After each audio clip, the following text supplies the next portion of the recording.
Hello everyone, buenos días en Hola, México, buenas buenos tardes en días. Sudáfrica. Hello, Bienvenidos a good la Mesa morning. Redonda Relaciones Internacionales y Política Welcome to Exterior de the México y Roundtable International Sudáfrica, Relations and Foreign presentado Policy of Mexico and conjuntamente South por la Embajada de Africa, México en jointly Sudáfrica hosted by the y el Embassy of Instituto para Mexico el in South Diálogo Global. Africa and the Institute for Global Dialogue. To hear the simultaneous translation from Spanish to English, please press the interpretation button on the bottom of your screen and choose English. Para escuchar la interpretación simultánea de inglés a español, To por favor hear the elijan simultaneous español en translation el from botón de Spanish to English, interpretación please que press tienen en la the parte interpretation inferior de sus button on the pantallas bottom of your con el screen and símbolo de choose mundo. English Gracias with por the acompañarnos hoy. world symbol. Mi nombre es Nayeli Um, Ceseña y estoy encargada Thank de you for cooperación, joining us cultura today. y My medios name en la is Embajada Nayeli de México Ceseña, en and I am in Sudáfrica. charge of cooperation, Hoy culture, seré and su media maestra de at the Embassy ceremonias. of Mexico in South Permítanme Africa. primero And today I will mencionar be the algunos Master of breves lineamientos ceremonies. generales. Let me just give you some, Los some micrófonos y guidelines. videos estarán The inhabilitados microphones para and permitir una video mejor will be conectividad. disabled to allow Se recuerda a for los a better presentadores ajustarse a connectivity. los tiempos establecidos en el Presenters are programa. reminded to adhere to the Tras las time. presentaciones, tendremos un After the espacio para preguntas y presentations, respuestas. we will have a Por question favor, and podrán answer escribir session. sus You preguntas en can el cuadro either del chat type your o bien question in the levantar la chat mano virtual box, para que or nuestra you can raise moderadora your pueda dar virtual esta hand palabra. so that the Muchas moderator gracias. can give you the floor.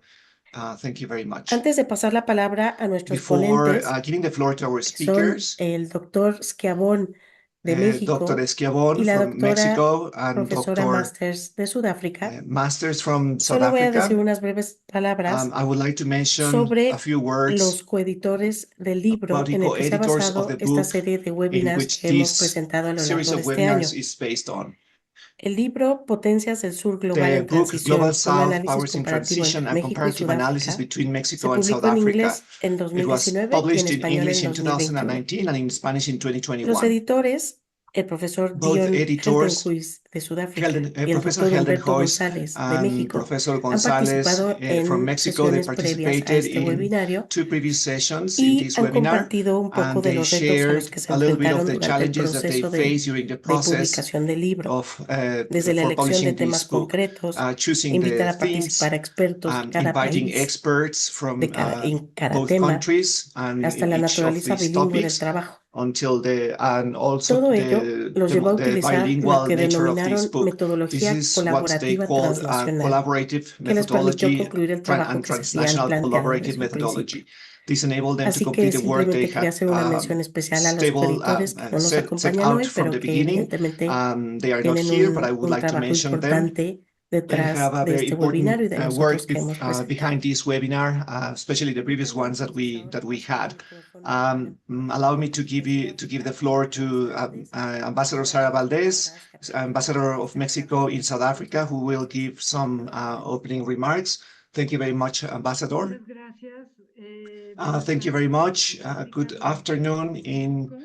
in South Africa. Good Bienvenidos a morning esta in cuarta Mexico. y Welcome to última this mesa redonda de fourth and last 2024 series of coordinada webinars por la Embajada de 2024 coordinated México by the Embassy y of para el Mexico Diálogo Global. and the Institute for Global Dialogue. Esta serie de encuentros tiene This el series of objetivo de dialogues evocar la has the aim reflexión to y el intercambio de reflect ideas entre upon the académicos, exchange of ideas estudiantes, between público, academics, estudiantes, scholars, por supuesto, students, sobre temas significativos para around México y important para topics Sudáfrica. for both countries, Mexico and South Los Africa.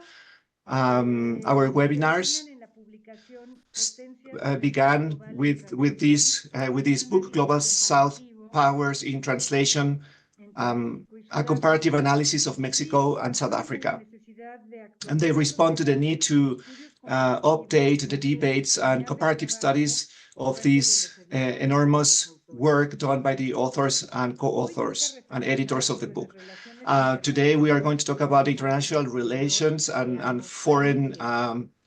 uh, foreign relations between two México y countries. Sudáfrica Mexico and desempeñan South roles Africa, de they have an coparticipación important global role en globally política and exterior. also Sus domestically. prioridades en materia de Their relaciones priorities in exteriores terms of están foreign affairs principalmente uh, determinadas are por su determined historia, el by their contexto history, the context, geopolítico y the geoestratégico geopolitical and y los geostrategic intereses context, que de and ello the derivan en interest cada país. that No obstante, results and ambos comparten una perspectiva from this política y context. But however, they have geopolítica de la similar contexts in terms of the global agenda, which is based in an important commitment with multilateralism and international rights. In this complex context, it will be important to hear the reflections of Professor Schiavon and masters with updated information. I thank them greatly for their participation in this webinar. I also want to thank Professor Joan because her knowledge in this topic will be important to enrich this dialogue. And I wouldn't like to finish without thanking IGD and Dr. Pilar Tembu and our friend Susana Caputi, who is a research associate, and also the co-editors of this volume, Dr. Humberto González and Professor Heldenhuis. Thank you very much for joining us this year in these reflections around Mexico and South Africa. In this last session, I also would like to acknowledge the Mexican team at the embassy in Mexico, especially Nayeli Cesella, for coordinating this jointly effort, and also the interpretation services that have helped us a lot, which is led by Arturo Mendoza. Thank you very much, everyone, and all our participants, friends that have been taking part on this project. Thank you for joining us today. Thank you very much. Muchas gracias, embajadora. Thank you very much, Ambassador, and I will give the floor to Susana Caputi, Research Associate, Senior Research Associate at IGD. I give you have the floor, Susana. Susana, tu micrófono está cerrado. Susana, your microphone. Greetings and welcome to our webinar, International Relations and Foreign Policies in Mexico and South Africa. My name is Susana Caputi, and I am a Senior Research Associate at the Institute for Global Dialogue, a think tank associated with the University of South Africa, UNISA. Thank you for taking the time to join us today. This webinar will explore both the areas of similarities as well as differences in the determinants and direction of each country's foreign policy, and will contribute to identify the potential for future strategic cooperation bilaterally and within the multilateral environment. Employing a novel collaborative transnational methodology, this groundbreaking book presents the first comprehensive and systematic comparison of Mexico and South Africa. A binational team of 26 researchers from the two countries, all specialists in their respective disciplines, probe the transitions that Mexico and South Africa are undergoing in areas such as socio-cultural diversity, domestic politics, economic development, labor dynamics, social and territorial inequality, food security studies. Allow the authors to identify striking similarities, but also profound differences between the two societies. In so doing, the book helps to explain Mexico and South Africa to each other, but also to the world at large. A value to take from this webinar. The value of this webinar is the comparison between Mexico and South Africa, a binational project that offers interesting case studies on various topics. Today, we discuss international relations and foreign policies of Mexico and South Africa. Acknowledgement. The Institute for Global Dialogue, in partnership with the Embassy of Mexico, have supported the series of 4 webinars during this year, 2024, in relation to some chapters of the book. The book has got 10 chapters. We only basically covered 4. The book is called Global South Powers in Transition, a comparative analysis of Mexico and South Africa. So for everybody, in case they are interested to purchase the book, this one is the English version, and this one is the Spanish version. Thank you very much. Thank you very much, Susana. Allow me to just acknowledge and express our appreciation that I see that people from the Department of International Relations and Cooperation of South Africa are connected, as well as from the Ministry of Foreign Affairs of Mexico and from the Embassy of South Africa in Mexico. So I guess many of the parties of the actors of the foreign policy and international relations of Mexico and South Africa are present in this webinar. So I just wanted to acknowledge that. So I'm sorry, I will switch to Spanish. Nuestra moderadora Our moderator de esta sesión es la profesora is Joancy van Veek, profesora investigadora professor at the UNISA University. Welcome. The floor is yours. Thank you. Thank you very much. Good afternoon, everybody from Pretoria. Good morning for our colleagues that join us from elsewhere. Thank you very much, Your Excellency, Madame Valdez, for opening us this afternoon here in Pretoria and for sharing us the goodwill, and also for your colleagues for sharing us their time and their insights. Thank you also to Madame Caputi for organizing all of this. It is a great pleasure to join you this afternoon. I'm going to start off with a few opening comments, and then I am going to invite our speakers to address us directly. So allow me to share my short presentation with you. Let me just see.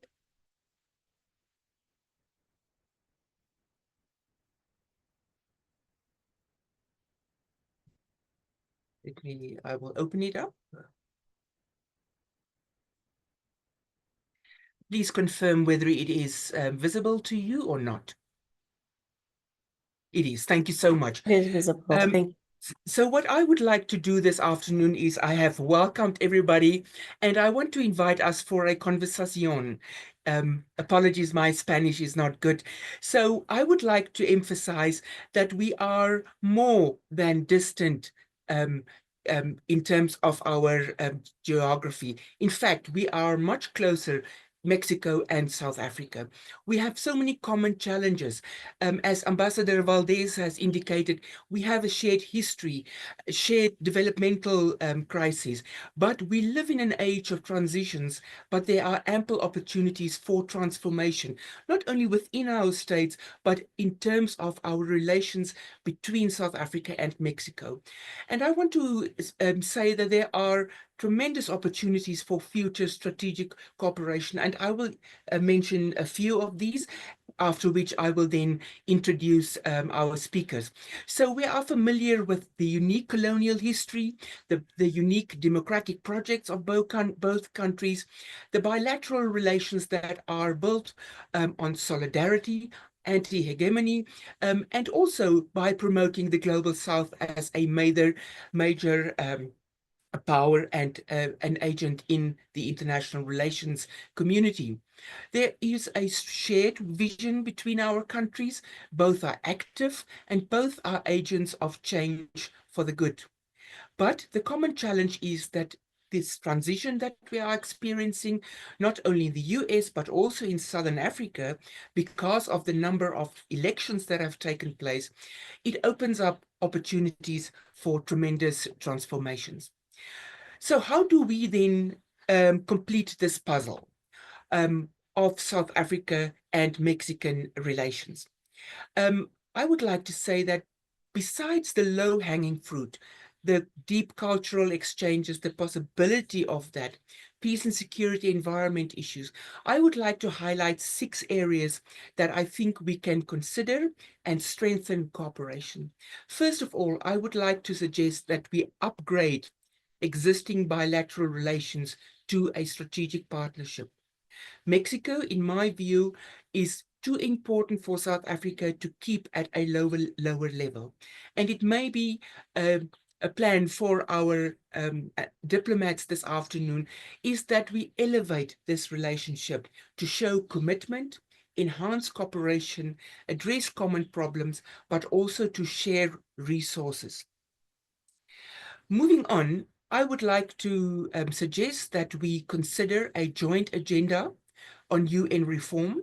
We know that in the African context, the Esselweni consensus is important, but in terms of the African suggestions and recommendations, that process has somewhat stalled.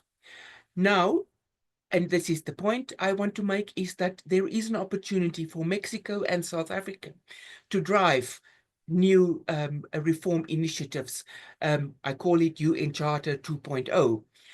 In other words, we can also consider going into the UN General Assembly and consider a reflection of procedures, oversight, and accountability of the United Nations Security Council.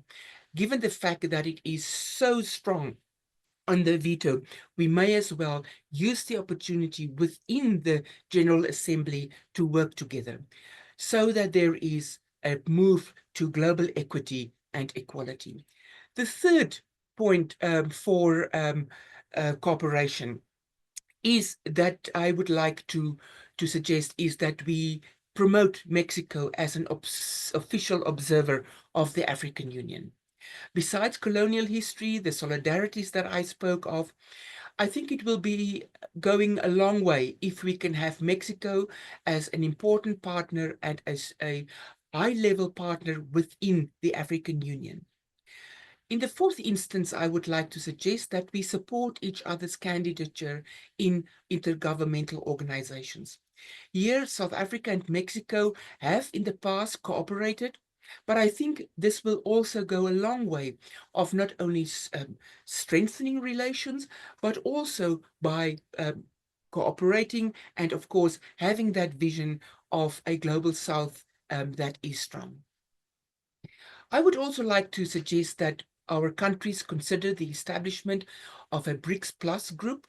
We know that there are not final decisions on what exactly BRICS in the future will look like.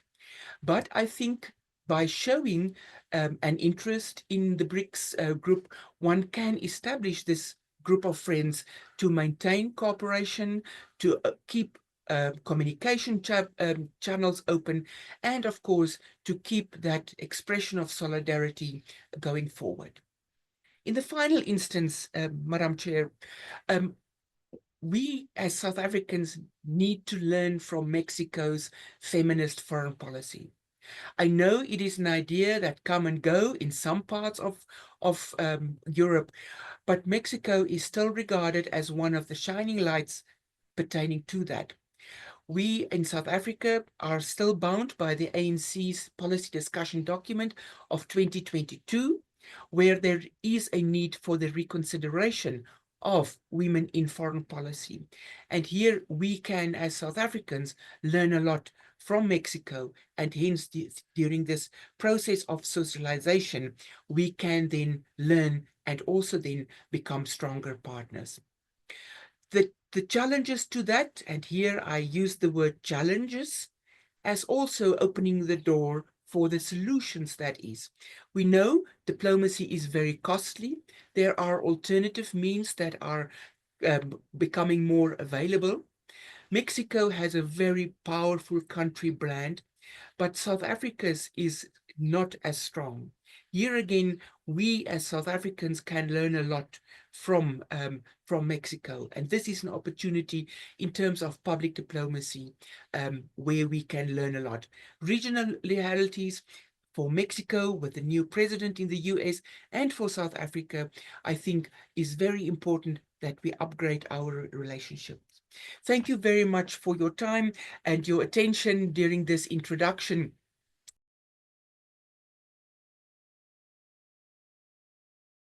I very much appreciate it. It is now my single honor to introduce our speakers this afternoon. They have been introduced by Ms. Nayeli Cecilia, and we are very grateful that we have authors of this very important publication with us this afternoon. Thank you so much. We are keen to listen to both of you, respected scholars in this area. Thank you very much, and over to you. Thank you.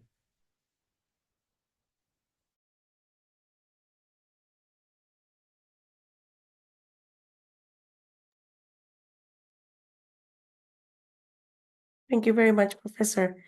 So now Dr. Scavone will lead you have the floor for your presentation. Thank you very much.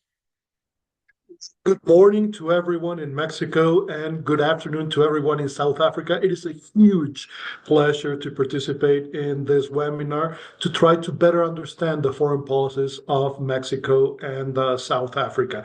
Leslie and I had the pleasure of co-authoring a chapter on this great book some 5 years ago. Some things have changed, some others have stayed relatively the same. And what I would like to share with you, and also I would like first and foremost to thank Nayeli Cecenia and Susana Caputi for organizing this great webinar, and obviously Ambassador Valdez. It's a huge pleasure to have you with us today. And also thank you so much, Professor Van Wyk, for your generosity in terms of the introduction that you've said that you've made today. Well, I prepared a presentation to make it easier for you to follow. And let me put my timer on, because if not, there's nothing more dangerous than giving the microphone to a professor, because then we keep talking and talking. So I have just put my timer. I'm sharing my presentation.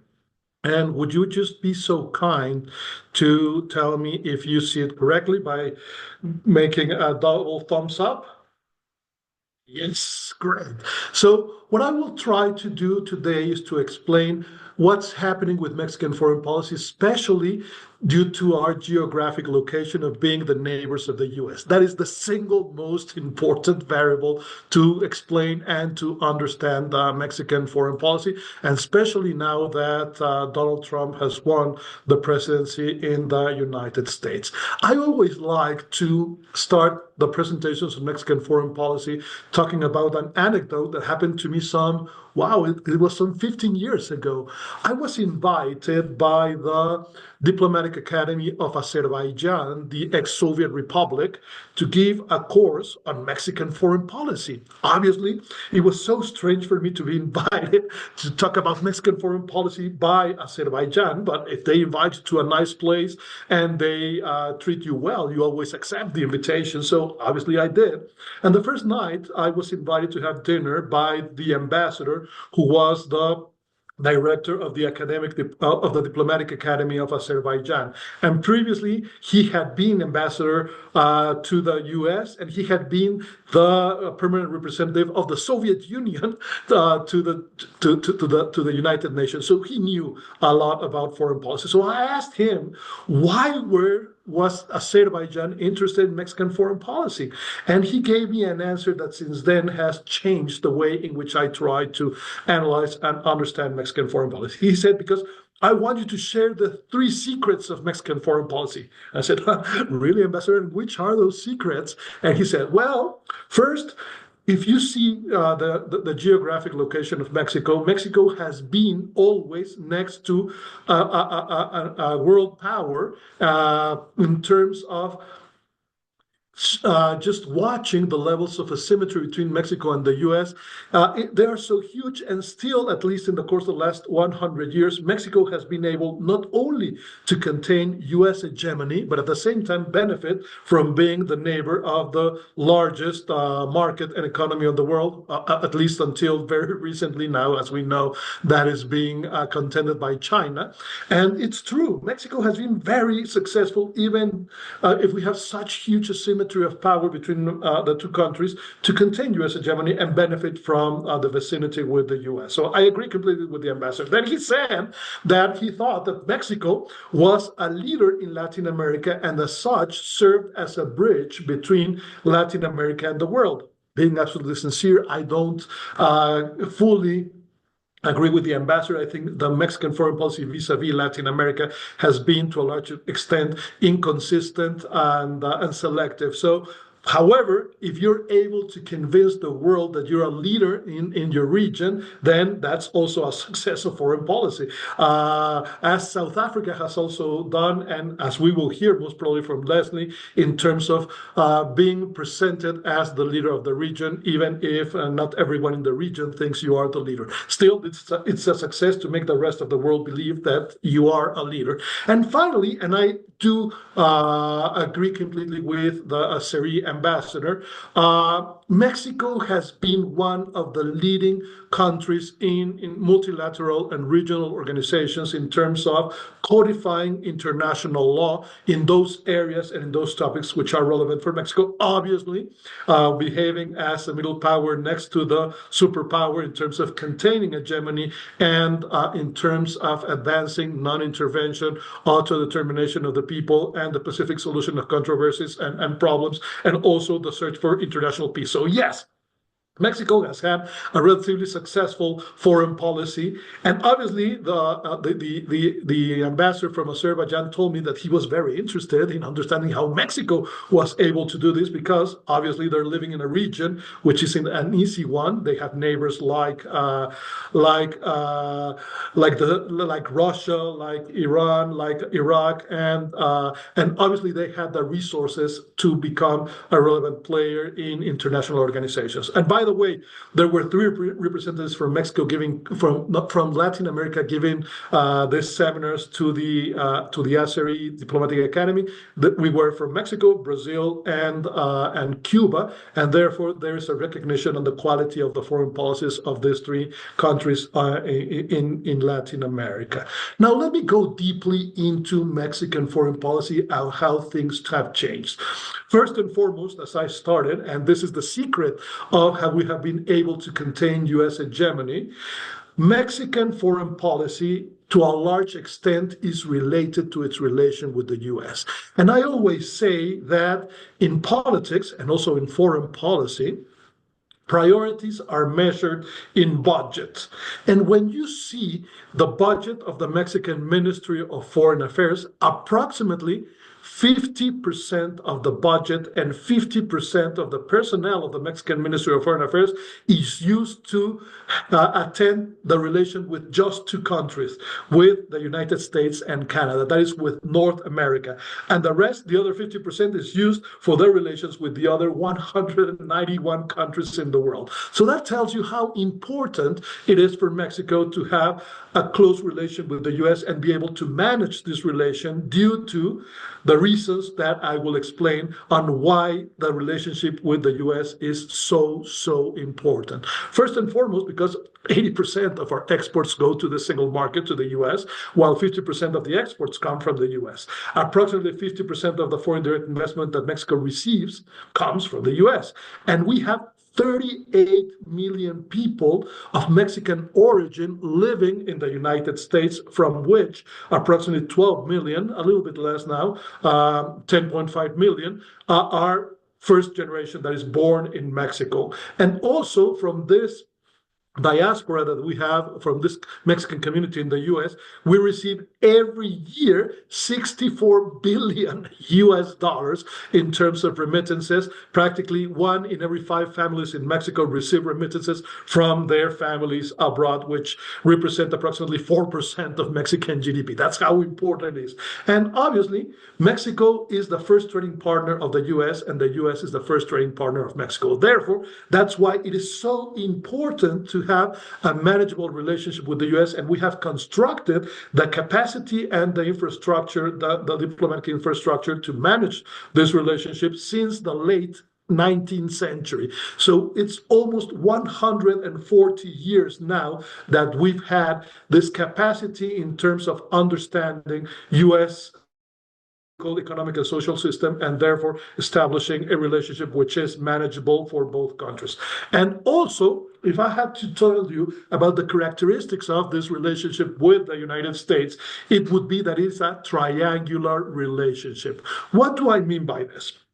Every other relationship in terms of foreign policy that Mexico has, for example, with South Africa, when Mexico is having its relation with South Africa, immediately we are seeing over our shoulder what is the impact of this relationship with our relationship with the US. So Mexico-Cuba's relation, Mexico-Brazil's relation, Mexico's European Union relation, and Mexico's South African relation is always related with the relationship with the US. That's why we call this a triangle.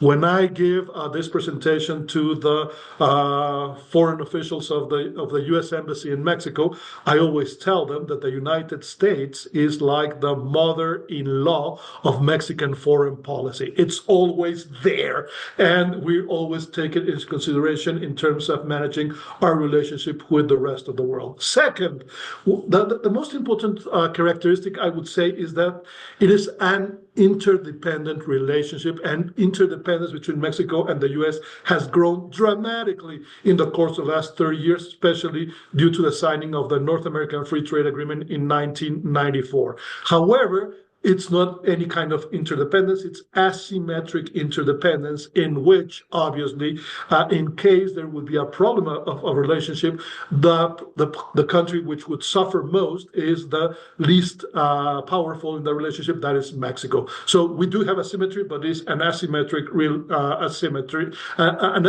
interdependence. Third, the third characteristic is what I would call intermestic.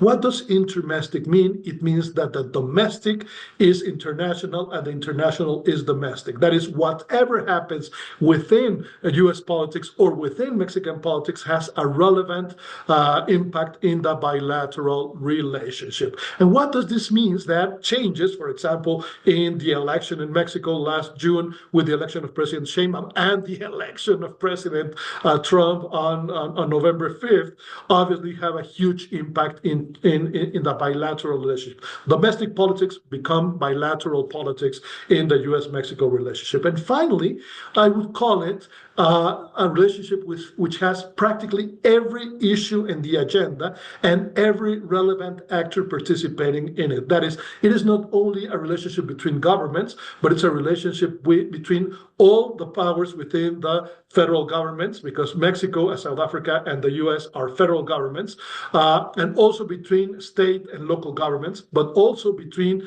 the private sector, the civil society organizations, academia, media.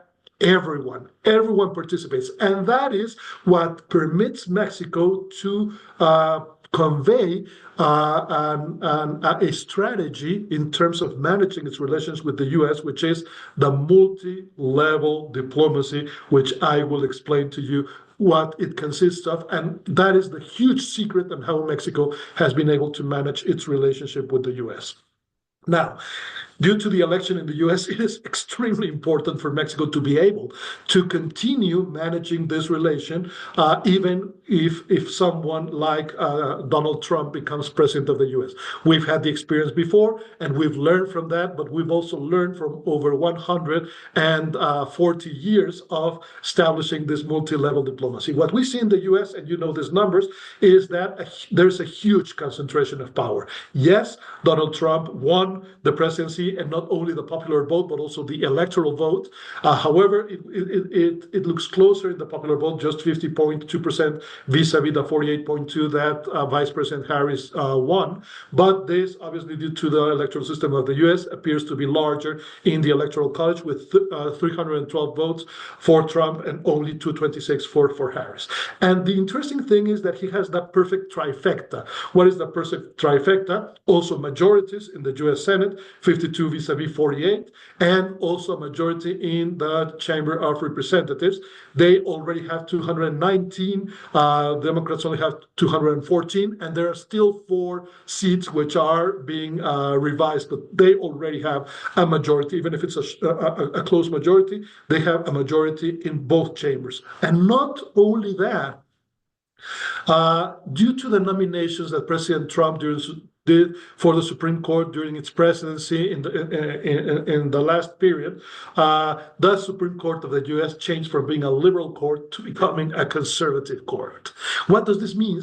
It means that President Trump is extremely powerful in terms of passing practically any legislation and any public policy that he wishes, with a very low probability of this being considered unconstitutional by the Supreme Court. Therefore, having this concentration of power, we do have the obligation in Mexico in terms of strengthening our capacities, in terms of being able to manage this relationship for the benefit of the two countries. And also, this has to do with the fact that Mexico is an extremely open country, just as South Africa. And if we sum the imports and exports of Mexico, they represent 80% of the Mexican GDP. So Mexico is an open economy. Therefore, our situation makes us it is necessary to have a good foreign policy in order to be able to manage this openness of the Mexican economy. And as I said, the U.S. is the first trading partner and the first investment partner of Mexico, and cooperation is the only option. And that's why, having these multiple channels and actors, we have to deepen our strategy in terms of this multi-level diplomacy. And the most important, I would say, items or topics or issues in the bilateral relationship now are, first and foremost, security between the U.S. and Mexico, especially organized crime and drug trafficking, especially the organized crime becoming increasingly powerful in Mexico, especially at the local level, but mostly the trafficking of fentanyl, which has generated a health crisis in the United States. But also, what we see is migration and the threat by the Trump administration to make huge deportations, 1 million deportations every year. He can't do that. He doesn't have the administrative capacity, but he can deport 400,000 people every year. From those, approximately half would be Mexicans, because from the 12 million people who are in an irregular migratory situation in the U.S., half of them are Mexican, approximately 5.2 million. So that means that we could receive approximately 200,000 Mexicans being deported from the U.S. to Mexico every year, and also the continuation of the Remain in Mexico program, which means that those nationals from other countries other than Mexico which try to cross in an irregular way the border between Mexico and the U.S. are sent back to Mexico, and they remain in Mexico, especially those which are requiring the asylum status in the United States. And also, probably you don't know this, but in Mexico we have it very present, there is the revision of the free trade agreement between Mexico, Canada, and the U.S. in 2026. And obviously, there is the threat of the Trump administration of imposing, I don't know if you saw this tweet yesterday, imposing tariffs of 25% to Canada and to Mexico if we don't solve the issues in terms of migration and security in the borders of the two countries vis-a-vis the U.S. And also, obviously, in terms of the deterioration of the rule of law in Mexico, unfortunately, due to the growing organized crime. So these are the priority items of the agenda, and Mexico will need to work them through with the United States if we want to maintain a functional relationship for both. And the good news here for being able to conduct this multi-level diplomacy is that there are very strong social bases for an active foreign policy in Mexico. We conduct a survey every 2 years in Mexico, and approximately 60% of Mexicans say, yes, we want an active foreign policy which defends the interest and the priorities of Mexicans and the Mexican government abroad. And also, as I said, there's a priority in terms of the budget and the personnel of the Mexican Ministry of Foreign Affairs. Approximately 50% of the budget and the personnel are dedicated to the relationships between Mexico and and North America, that is Canada and the US. Just to give you some numbers on how this also is represented in numbers of the diplomatic representations, what we see is that Mexico has 80 embassies around the world to have its diplomatic relations with 191 countries. Just in the United States, Mexico has the largest consular network that a country has in another country, with 52 consulates in the United States.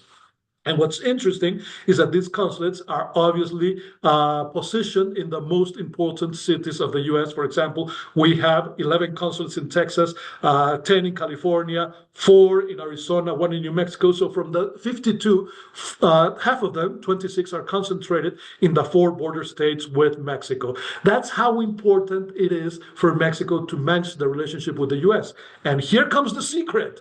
Mexican consulates not only do consular work, that is documentation, protection, and attention to Mexican communities abroad. They are mini embassies in the 52 most important cities in the US in order to do the diplomatic work in terms of economic promotion, tourist promotion, and establishing relationships with relevant political, economic, and social actors at the local level in the United States. And finally, as I already said, Mexico has a diaspora of 38 million Mexicans living in the US, from which approximately 1/3 are first generation, and which send $64 billion of remittances every year. Also, we have a professional Minister of Foreign Affairs, which is Dr. Juan Ramón de la Fuente, but he's overwhelmed by the amount of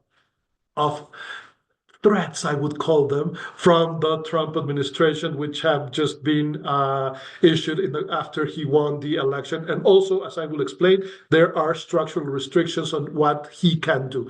And finally, and this is extremely important, Mexico has selfish allies within the United States due to the economic integration process that has been taking place for almost a century, but which was strengthened through the signing and implementation of the North American Free Trade Agreement since 1994. So we also have people who benefit from the U.S.-Mexico relationship within the U.S., and it's not that they like tequila and Mexican piñatas that they will defend the bilateral relationship, but it is that they like the benefits which derive from this very, very close relationship, which has been interwoven in the course of the last, especially 30 years. But I have to confess that we also have bad news in terms of being able to conduct this strong foreign policy in terms of the multi-level diplomacy. First, there's a restriction of budget and human resources in the Ministry of Foreign Affairs. This is called the Republican austerity or the Franciscan poverty by the previous administration. There's a reduction of almost 10% in the budget and almost 18% in the personnel of the Mexican Ministry of Foreign Affairs. That will make it difficult to conduct foreign policy as we have in the past. Also, there was a low presidential priority in the previous administration, and we are seeing some positive changes with the Sheinbaum administration in terms of starting to understand the relevance, the importance of foreign policy for Mexican welfare. Also, in terms of the appointments in the Mexican Ministry of Foreign Affairs, unfortunately, we have an increasing number of political appointees and not necessarily from Mexican Foreign Service.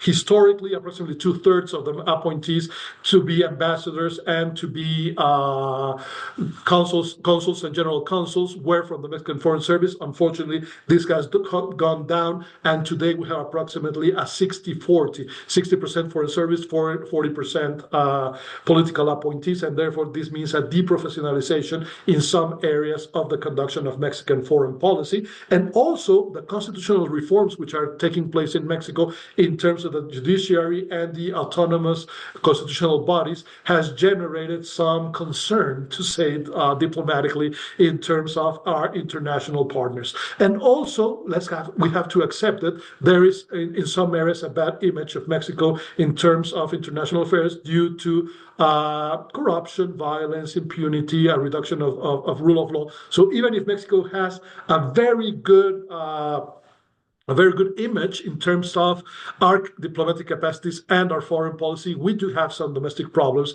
just as South Africa does, that we have to deal with in order to be able to conduct this foreign policy. So after telling you all this, let me share with you what the multi-level diplomacy strategy has been and how it has been so successful, and that's the secret of Mexican foreign policy. We've been conducting this multi-level diplomacy due to a fact that in the US, all politics are local politics. And it is a very porous system in terms of economics, politics, and also socially. And it's very diverse. And it has so many checks and balances between the three powers of the union and also between the central, the federal, the state, and the local governments, that it allows for this strategy of multi-level diplomacy that Mexico has understood how to undertake at least since the 1880s, but that we have perfectionated through the years, especially after the 1990s. And this strategy of multi-level diplomacy is the combination of all these strategies of diplomacy within the United States. Yes, Mexico does traditional diplomacy with the State Department. That is the normal way to conduct foreign policy, but we also do executive diplomacy between the two presidents. We have seen since the 1930s that practically every president from the US has had a meeting with every president of Mexico, so we do have a presidential diplomacy. But what's more interesting is that at least since the 1990s, we also have what's called administrative diplomacy. Each and every ministry in Mexico and the US works every day with its counterpart in the other country, the Ministry of Justice, with the Ministry of, with the Fiscalia in Mexico, the Ministry of Economics with the Ministry of Trade in the US, to solve the issues of their agendas on an everyday basis. And this is called administrative diplomacy, and we've been doing it very successfully, at least since the 1990s. And also Mexico has parliamentary diplomacy in which the congressmen from Mexico and the US get together every year to negotiate on the legislative agenda, which will be relevant for both countries. But what's even more important, Mexico has been able to conduct a very successful lobbying of the US Congress, and the strategy is a dual strategy. We do the lobbying in Washington to the Senate and the House of Representatives, but at the same time we do lobbying throughout this network of 52 consulates at the constituency level of the senators and the representatives, and therefore it is substantially more successful to work it in these two ways. Also, what's interesting is that we have para-diplomacy or local diplomacy. The subnational governments of Mexico and the US, just as the subnational governments of South Africa, also conduct their international affairs, and approximately 30% of all the interinstitutional agreements, which are the agreements signed by subnational governments in Mexico, are done with US counterparts. So we also work at the subnational level to promote the welfare of the Mexican subnational governments. We also work the regional diplomacy on the Leaders Summit of North America, but also in the Summit of the Americas. And there we have the opportunity of having bilateral relations with the US and with Canada. But what's most important is that through consular diplomacy, that is through this web of 52 consulates that not only do consular affairs, but are mini embassies, Mexico does public diplomacy and therefore establishes working and strategic relationships with local governments, with the mayors, with the governors, with the local legislatures at the state level, with the police, with media, with universities, with civil society organizations, with everyone. And the secret has been building these strategic relationships with all these relevant actors to penetrate the US political systems from the bottom up through this strategy of multi-level diplomacy. And finally, we do have diaspora diplomacy, which doesn't work as well as I would like to, because we haven't been able to construct a very workable relationship with this huge community of Mexicans abroad. However, if we're able to do so, then we will have an even bigger impact, not only in terms of guaranteeing the welfare of our nationals within the US, but also making sure that these nationals work for the interest, their own interest and the interest of the Mexican state and their families still living in Mexico. So just to close, I would say that this strategy has been extremely successful, and that is the secret of Mexican foreign policy. And to a large extent, everything that happens in Mexican foreign policy with the rest of the world has a direct relationship with the US. Therefore, it is not costly to do so. It is an investment of Mexican foreign policy that could be replicated in other regions of the world, and also could be replicated by other countries within the United States or with other relevant actors that they have. So hopefully I've been able to convince you that it is extremely important to invest in foreign policy infrastructure in order to conduct your foreign affairs in an increasingly complex world, especially for Mexico now that Trump has won the presidency.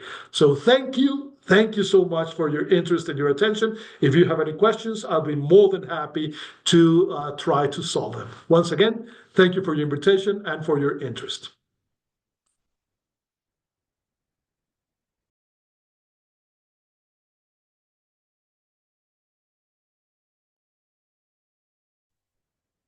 Thank you so very much, Dr. Schiavon. Professor Van Wyk, the floor is yours, please.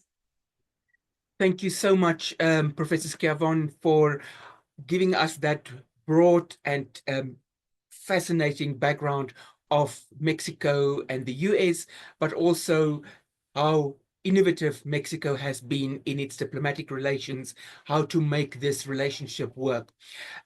We are going to return to these very important questions that you mentioned, the strategies, the instruments, and of course, the reality of a new Trump presidency. I would like to invite now Leslie Masters. Before we listen to Leslie, we will allow for some short discussion at the end, hopefully given time. And we would like to invite everybody, those that are interested, to post questions in the chat function so that we can have a richer discussion. And we have two excellent scholars with us that will be able to answer our questions. Leslie, thank you so much for your time, and we look forward to listening to you. Thank you so much. Thank you, Yoansi. Always lovely to see you. And Jorge, it's great to catch up again. And to our distinguished guests that we have today, it's very nice to be able to discuss these themes with everybody as part of this dialogue series. I must say that the book itself was a really good experience. We had a fantastic exchange where we got to go to Mexico, and the colleagues in Mexico got to come to South Africa and enjoy some of the culture and tequila of the regions, which was great. I've been pressing buttons as I've been going, so I've confused myself a bit with Zoom, but hopefully you will be able to. I'm going to share my screen. And hopefully you will be able to see that. Yes. Can everyone see that? Okay, excellent. Now put it into the right mode. Okay. You can still see that? Okay, excellent. Right. So talking about South African foreign policy, has it changed now? Presentation style.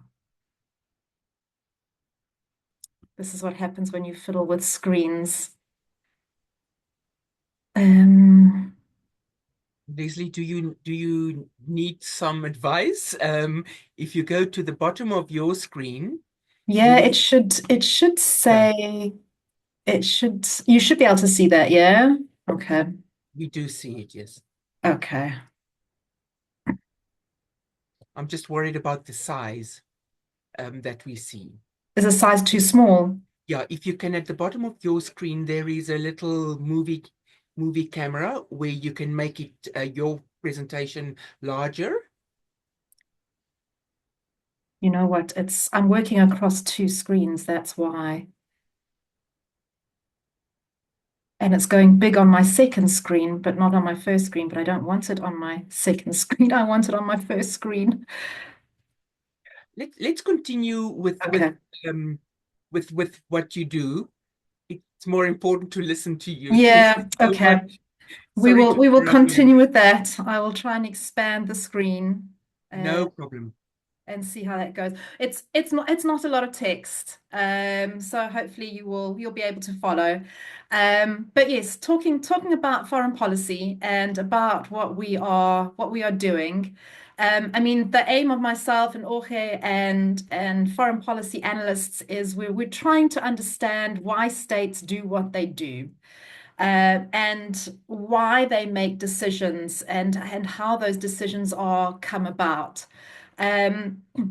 So we do focus on foreign policy analysis, and we have varying degrees of success with this to enable ourselves and analysts and policy decision makers to predict, yes, sometimes no, what states as actors do on the global stage. As part of this publication and this analysis that we did, we used a very state-centric approach in understanding the role, where we looked at how states conceive their role in international relations. What is their role perspective that they see, or their identity in global politics? So it's kind of like saying, very much like a person has an identity, and that's how we react and how we respond to our environment. We say, well, states have defining characteristics and they have this form of identity as well. And that is linked, much like our very own, to our physical realities, our background, we call it our baggage, our histories, our contexts. It's linked to our external relations, environment, and our domestic environment.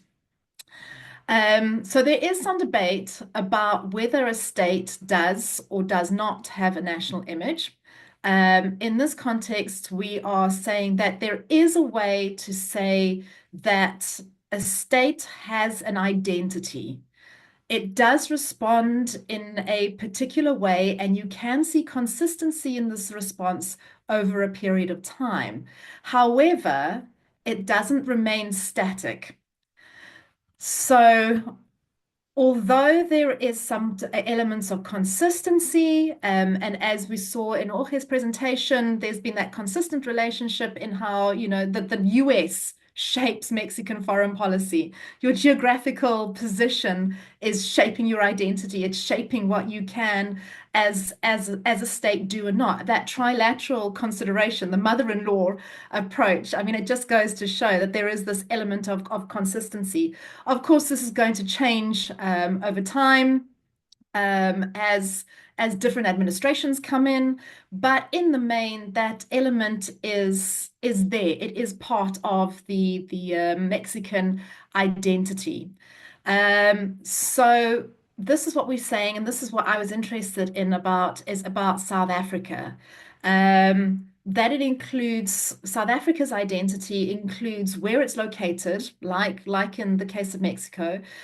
We have similar levels of economic development, challenges again with resources and capacity, as well as what defines a state's national interest. And of course, they say, I mean, that the adage is that foreign policy is made at home. But it also means that the home element of this, the policy needs to be clear. It needs to have a focus. There needs to be a coherence and a capacity in developing this approach. So what is it then, or what forms these core positions when it comes to the implementation of foreign policy? Without this, this core element, what I think Chris Landsberg often refers to as the DNA of foreign policy, if that is not set, if that is not secure, your foreign policy is going to land up collapsing like a house of cards. And this is the challenge to states. And this is the challenge in managing your international relations. How do you develop, or what is comprising this core identity, this DNA of foreign policy, which is particularly challenging when you start to think about, well, you have this core, but you then, there's a different reaction to different players and different perspectives and positions in international relations. So this is what I'm looking at, especially in the South African context. It's a very interesting case study because we have such a dramatic change in identity. So it gives us something to really have a look at in our foreign policy, going from what the apartheid state was and how that conceived or shaped how South Africa engaged with the world, and how that has done a complete change, a radical transformation of South Africa's identity and what that means for foreign policy. I mean, so in the apartheid state, international role conception was very, very limited and defined by the defense of the apartheid policy. So it was a domestic policy that was defining what the country did internationally. It was very clear, and it dominated South African foreign policy. This was the primary element. It was, you know, the perceived challenging and addressing the perceived communist threat. It was challenging the threat from Black Africa. It was challenging growing isolation from partners that it saw were traditional, and that it had built up its position as this outpost of the West, defending Western ideals and liberal ways and the civilized world. So this was a very clear definition of what the South African identity was.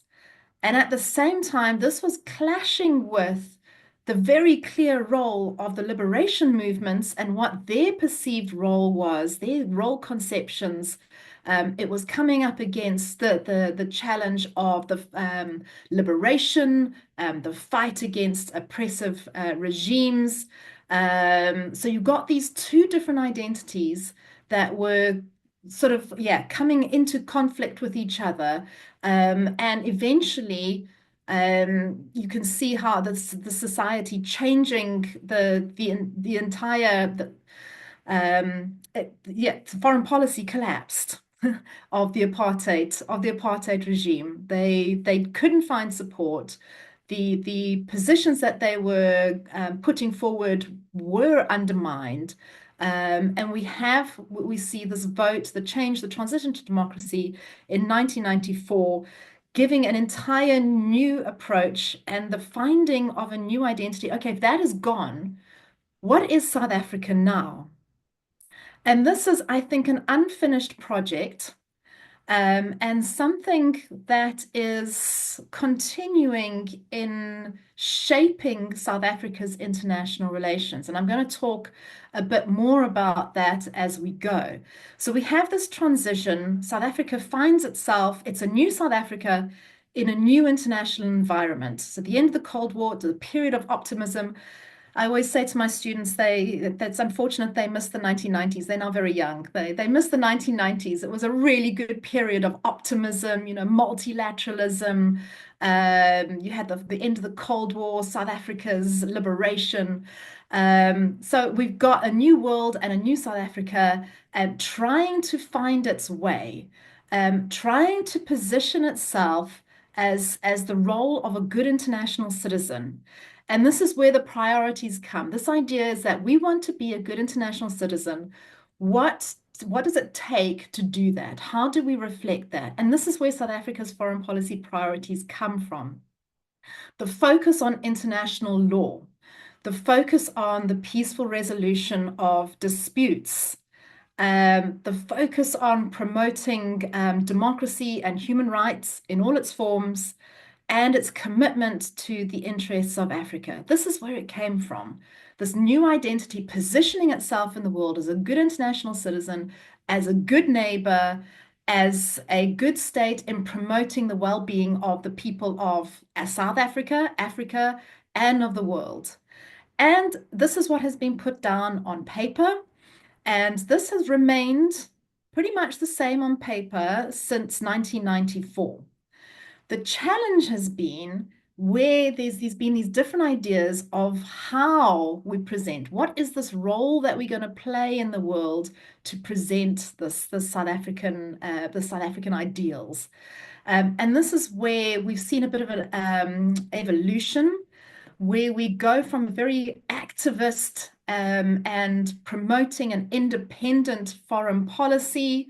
Of course, the new South Africa is, it's a new idea, it's a new brand, it's a new identity that's been launched and wanted to be free from influence from other states, from other actors. So that's this pursuit of this active independence, the idea that we are making our foreign policy and it is a South African foreign policy.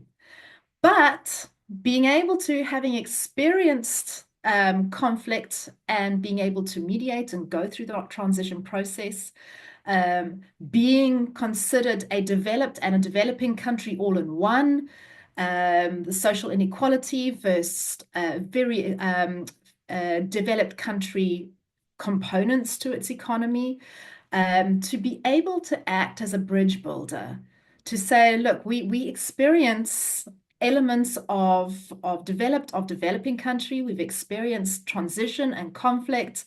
We offer this opportunity, we want to engage, to bring about this peace, to be this good international citizen.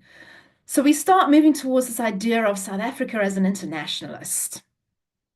The idea that South Africa wants to remain a friend and participant with everybody in the world.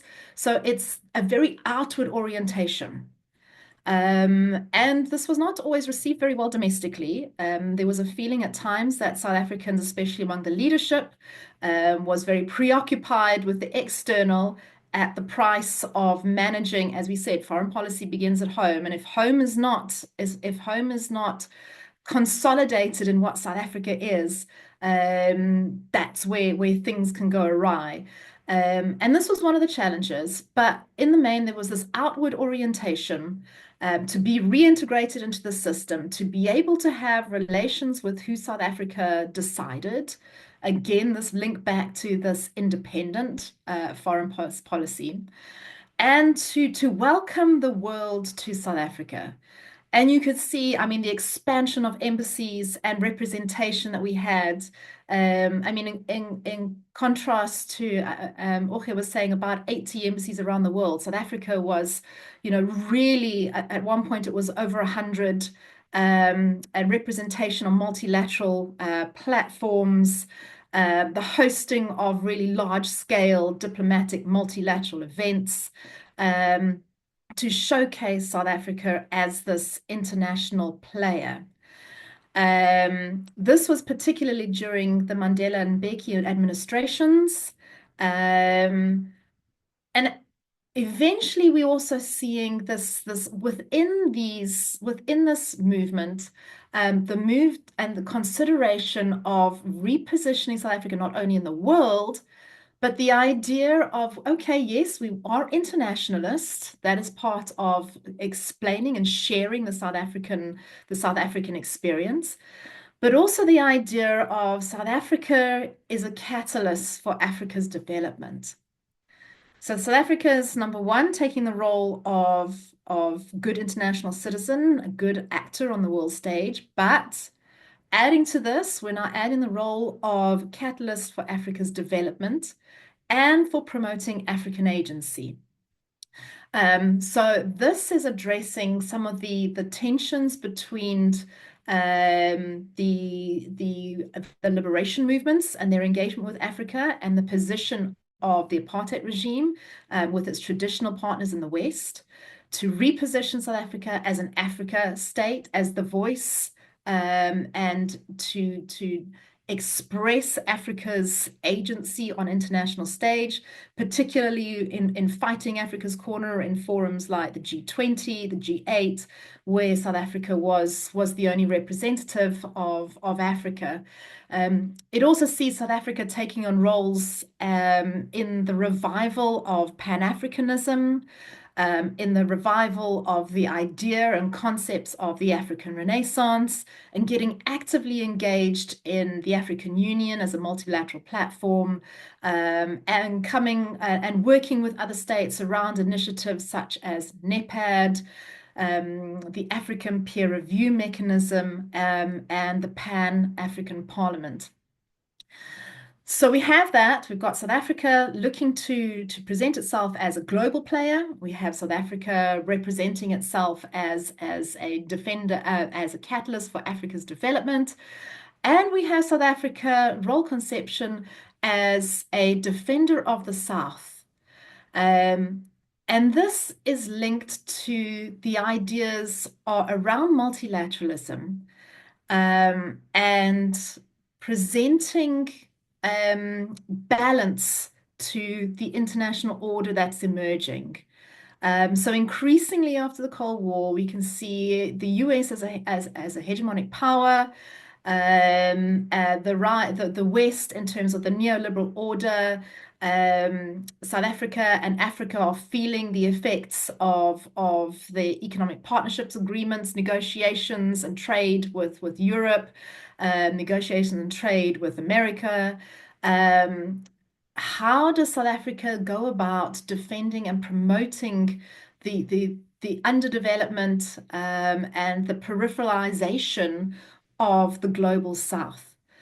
So we see a turn here in South Africa identifying as a strategic player in the South through multilateralism, which is one of its foreign policy principles, working with the non-aligned movement, IBSA, the creation of the Indian Brazil South Africa Forum, BRICS, the G77 plus China. And we have initiatives at this point which South Africa is pursuing, such as the IBSA Fund. South Africa was looking to set up its own development partnership, become a development assistant partner itself, working through the BRICS Development Bank, and revitalizing the Southern African Development Bank. But as we said, if things become unstable at home, and the identity of the South African as an international player is not consolidated, this is where the challenges lie. And increasingly through the Zuma administration, with concerns around corruption, with very sort of anti-African rhetoric that was coming out, increasingly, rather than being universal and internationalist, we see a very focused approach on the South, but particular members within the South, and questions around where South Africa is aligning itself. So we have this question of challenges to this identity. South Africa is then losing this identity of an internationalist. It's losing its identity as a bridge builder. Africa is not so happy with its relations with South Africa, so it's losing this role of a catalyst for Africa's development. And defender of the South, well, which South? And defender of whose interests become the questions during the Zuma administration. So we have a couple of questions around role conception and what it means at this point. Particularly around whether South Africa was pushed or whether they jumped into these roles. And you can answer this in both ways. Was South Africa really ready for these international roles on the stage? I mean, we already talked about there was a challenge in consolidating a South African identity at home. So no, South Africa wasn't necessarily ready. We've got an incoming government through the liberation movements. We have a government of national unity that was caught up in addressing the institutionalization of foreign policy. How is that going to look? Who is going to do it? How is it going to work? We have international expectations. So there's actually international pressure on the role that South Africa should adopt, particularly pressure on given Mandela's position and the translation of the South African miracle, to put this into other contexts. So, intervene in conflicts like in East Timor, Northern Ireland, Sudan. Should South Africa be doing that? But the other answer is, did South Africa jump? Yes, South Africa did. It was the identity was we are there. We've experienced this. We want to help. This is linking to those foreign policy principles of being a good international citizen, participating in global politics, pushing for peace, international law in the world. So yes, there was a willingness to take on these roles, to share the South African experience, to expand these relations. There was also the challenge of perhaps South Africa, these roles that South Africa was taking on to reflect its identity, these too many different roles, where South Africa was becoming a bit thinly spread across diverse areas and losing sight of what the strategic priorities were and are. And this saw efforts to try and counter this. There's been efforts to define the national interest. But even here, the national interest has been challenged by competing role conceptions. There are perhaps too many interests that are being caught up in the national interests. And then, of course, there's capacity to engage in so many roles, whether that's through resources, reductions in budgets. Foreign policy is a very expensive exercise, as Jorge was saying, and the state was facing increasing costs that were beyond its control. We also have, in defining this identity and in defining what South Africa's role is, we have a challenge around who decides what this role is. We have a foreign ministry that was very preoccupied with internal processes and defining its role and staffing. I don't know if you want to re-record. So you have an opportunity for the executive to take more of a role. And the executive already has a big role in South Africa. The Constitution provides that. We also have government departments, so much like in the Mexican case, we have government departments that are exploring their international roles, given the growing technical elements of a lot of foreign policy concerns, from the environment to health to technology. Departments are taking more of a role. We've had a bit of a mixed response, a role to shaping foreign policy by Parliament. Recording in progress. It's not always had the capacity or the speed to respond to some of the immediate changes that are being required in foreign policy decision-making, but it does have oversight, and there are budgetary decision-making processes that Parliament does exercise still when it comes to foreign policy. We also have competition. So South Africa is trying to find its way in international relations through its foreign policy, but so are other states. And we've seen pushback from Nigeria, We've seen pushback from Zimbabwe, from Egypt, when South Africa has gone in and tried to act as mediator, has tried to act as a voice for conflict resolution. Egypt has pushed back and said no, so has Zimbabwe. Nigeria is already looking to take its own role and expanding its own role conception in international relations and engagement in region and on Africa. We have changing role conceptions from the bigger players, which is making South Africa rethink its own roles. From the European Union through to the US with the recent elections, and of course China.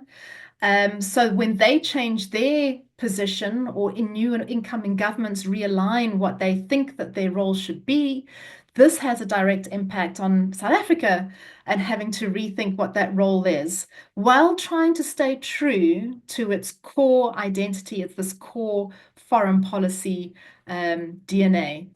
So what does it look like now, the foreign policy? So from going from internationalist defender of the South, more recently we have seen the focus, and this comes from the struggle history from South Africa's engagement with the non-alignment movement and South-South cooperation, the rise of this idea of solidarity. And this is persistent. You can see it in the new minister's statements, Ronald Lamola. He, as well as President Cyril Ramaphosa, is emphasizing solidarity increasingly in this foreign policy identity. The question is, it's not clear what is meant by solidarity. And solidarity for what purpose? I mean, how far is South Africa willing to extend, or at what cost is South Africa willing to extend this idea of solidarity when it comes into conflict with some of the other principles or some of the other elements of South Africa's identity, including things like peaceful conflict of resolution, principles around human rights, principles around international law? How are we going to balance ideas of solidarity with some of these other elements that form essential components of South Africa's foreign policy? This is also challenged by the elections. We have now, it's called a government of national unity, but of course it doesn't include everybody. It includes some of the key parties, the key players from the elections that South Africa had in 2024. We do have a more experienced South African foreign policy, lessons learned from engagement and multilateralism through bilateral relations. There is more experience within South Africa on how these relations are managed. Lessons learned, as I said, along the way. But when you see what the Government of National Unity is looking at, the statement of intent, there isn't very much different between what that statement of intent says and what South Africa's foreign policy principles are from 1994. So there's continuation in what South Africa is trying to put forward as its identity. But again, how do we implement this? How do we push this position internationally? And this is where we come to this idea of South Africa. The minister is talking about South Africa being a progressive force, but non-aligned. How do we achieve that when you want to move forward and you want to work, and progressive force means thinking perhaps beyond the box, where it's not just located within certain key states. I mean, progressive forces may be located anywhere. Is South Africa willing to work across geopolitical lines and to go beyond a state-centric analysis in looking for progressive forces, going beyond this idea of solidarity with key players? Or is the focus on non-alignment, to go back to this idea of universality? But again, how non-alignment is interpreted, I think, is going to be something to give thought to for the incoming administration. So having a quick look in summary and final thoughts. There are a lot of potential. There's a lot of potential for South Africa's role conception in international relations. There is a continued focus on the foreign policy principles all the way back to 1994. Those haven't changed. It's about how it's implemented. So we still have this active internationalism. South Africa is still looking to be a player on the international stage. And you can see that, particularly in the leadership in multilateralism, taking on the G20 presidency, hosting the BRICS, 3 times participation elected as a non-permanent member of the UN Security Council, bringing cases to the ICJ. There's also, I think, a lot of potential in revisiting bilateral relations. And this is particularly given the changing administration in the US. And the US focus, Trump's focus is particularly on bilateral relations, which opens up potential for South Africa to start perhaps rethinking this as a strategic tool in the diplomatic toolbox. However, if you look at the other side, there are a lot of factors that are going to challenge South Africa in presenting itself on the international stage. We have domestic constraints, coordination within the foreign policy bureaucracy, the resources to be able to implement foreign policy, diplomatic capacity, that the new minister is focused on the professionalization, but that takes time. And to perhaps think about alternatives. Jorge was also talking about diaspora diplomacy, and thinking about how to use non-state actors as part of strategic diplomatic capacity. Thinking about national interests, which are still, as I said, interests and perhaps need more clarity and definition. And also addressing the international constraints it's a very complicated geopolitical landscape. As I said, this will have implications for solidarity, the solidarity narrative, and the non-aligned narrative. Given the emphasis to be multipolar, but an increasingly bipolar world that we see emerging from that, and navigating crises and conflicts within these multilateral platforms. So yes, the good news, but the challenges that South Africa has to face in addressing where it's going to take its identity forward as part of the new administration. Thank you very much.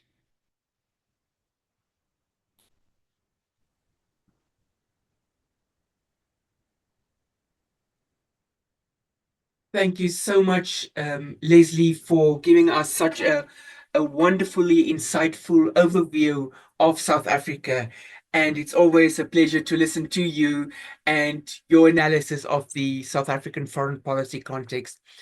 We are now able to take questions and comments from the floor, so to speak. We have 2 very good scholars. I've seen that there has been some chatter in the chat box. So what we perhaps can do is to ask, if there are questions, I can go through them from the top and then perhaps direct them to each of our speakers, and then also take a second round. Would that be appropriate? It looks like it. Great. Okay, so thank you. So, okay, I suppose this is a question for me. Should Mexico become an observer in the African Union? What benefit would that have? Can I abuse my position as mediator and ask our speakers whether they think it's in fact a viable option. Is it something that we should consider? Is it something nice to have? But is it practical? Is it something that will take the relations between our countries and the status and prestige that we have a little bit further? Jorge, can I please ask you to start? Of course, you don't have to agree with my suggestion, but we are keen to hear. Thank you. Completely agree that it would be great for Mexico to become an observer at the African Union, mostly because Mexico, unfortunately, doesn't understand Africa very well. Once again, in politics, priorities are measured in budget, but also in embassies. Mexico only has 7 embassies in Africa for 52 countries. So a good way to better understand African dynamics, especially now that Africa has become one of the most active and relevant continents in terms of economic development, would be to participate in, as an observer, on the mechanism of political dialogue and consultation and integration in Africa. And I would also say that it would be a great idea for South Africa to become an official observer within the most relevant and workable mechanism of regional integration in Latin America, that is the Pacific Alliance between Chile, Colombia, Peru, and Mexico, because then we will be able to understand each other much better, because as Mexico doesn't understand Africa well, I guess that South Africa doesn't understand Latin America that well. Thank you so much, Jorge. Leslie, would you like to add a few thoughts on that? Sure. I think Mexico as an observer at the African Union is a positive for the African Union. It would definitely enhance, I suppose, African agency. It would provide links between Mexico and the African Union. I think particularly for Mexico as well. So there's quite a strong link between Latin America and Africa, through diaspora, particularly Brazil. But Mexico doesn't necessarily feature a lot on African agenda, on Africa's and particularly the African Union's position, but as a strategic player, and in developing African agency and that voice of pursuing that solidarity, it would be, I think, a strategic position to take as observer stated as part of the African Union. Yeah. Thank you, One Leslie. brief comment, Yes, if I please. may, Professor, is Please. that we have been corrected by Ambassador Valdez and Jorge Delgado in the chat, saying that since 2005, Mexico is already an observer at the African Union. So probably what we should do is work even more closely with the African Union to better understand African dynamics. So we're already there. I hope now South Africa is interested in becoming an observer in the Pacific Alliance. Thank you so much for that comment. And also, we then have to reciprocate.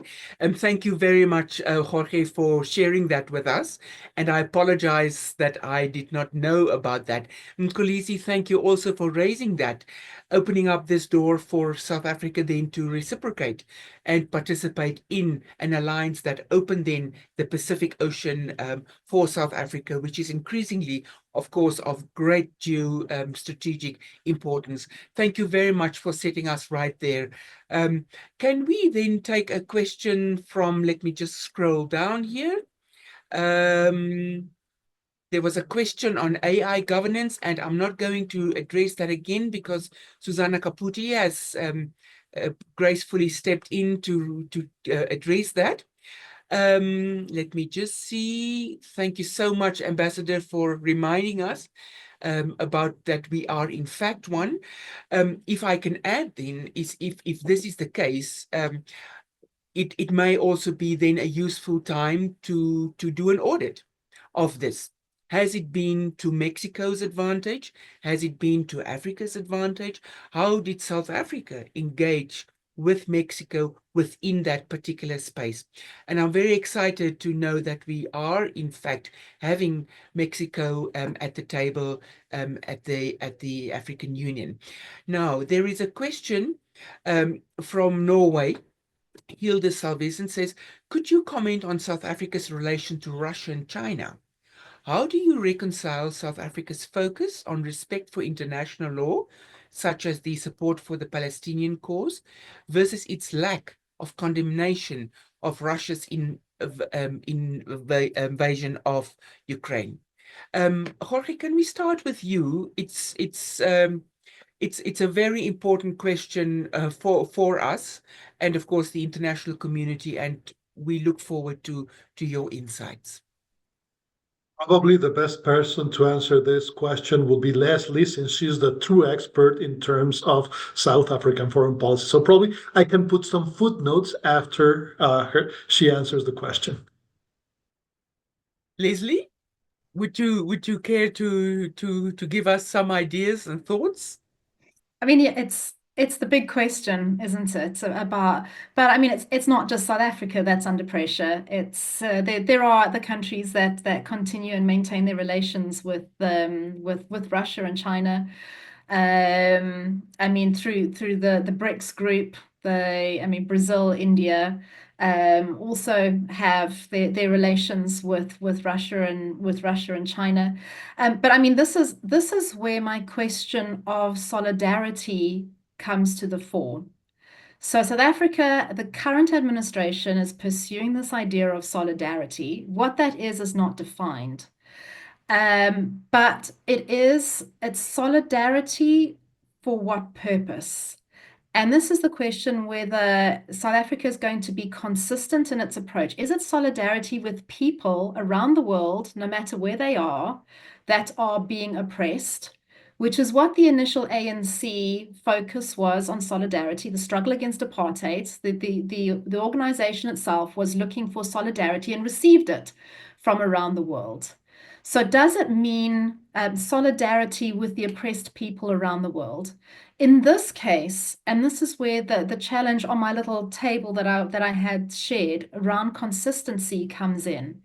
Because if you are saying if you are in solidarity with oppressed people, you are in solidarity with people that are struggling social economically, then you need to reflect that in consistency and action. So if you are pursuing support for the Palestinian people, struggling for their identity, if you are supporting Western Sahara, then should you also not be supporting the Rohingya people? Should you also not be supporting other oppressed people, whether they're in Europe, whether they're in Asia, whether they're in Latin America? Going on beyond what was traditionally an ANC and a liberation movement connection. However, if solidarity is much more politically determined, is South Africa then pursuing relations and geopolitical solidarity? And this is where that question is, solidarity at what cost? And that is where I think careful consideration is going to be needed to given to what South African identity is. Are we still looking to be a good international citizen? And that means protecting the rights of all people who are in conflict, who are under oppression, and ensuring that South African identity, that voice and support for all of those people comes through, rather than a more limited understanding of what solidarity is in terms of alliances and geopolitics. So South Africa, I had a very interesting, a quick reflection. I had an editor, a journalist, come to me, and they wanted me to write a piece on BRICS and South Africa, and they were very excited because they said, "Oh, the government of national unity has come in. It's going to be a big change in South Africa's foreign policy," and they wanted me to write a piece on this. And I turned around and I said, "But I don't think so. There's not going to be much of a dramatic change." And they were like, "Oh, okay. And they didn't want a peace because then there's no interest, you know, it's not going to sell papers.